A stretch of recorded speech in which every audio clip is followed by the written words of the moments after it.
markasta oo ay kulmayaan isaga iyo jaceylkiisa waxa uu gacanta midig ku qaadan jiray kitaabka qur'aanka ah.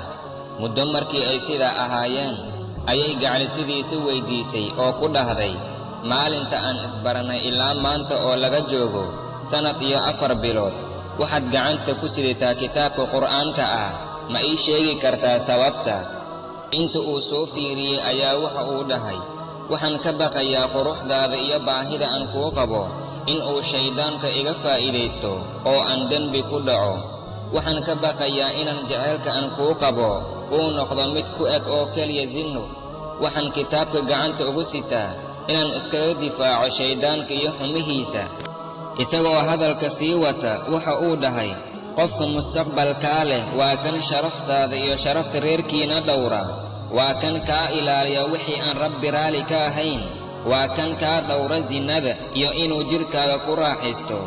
indhaheeda waxaa ka yimid oohin farxadeed, waxa ayna ku dhahday, sidaad xumaanta iiga ilaalisay rabbi ha kaaga dhowro.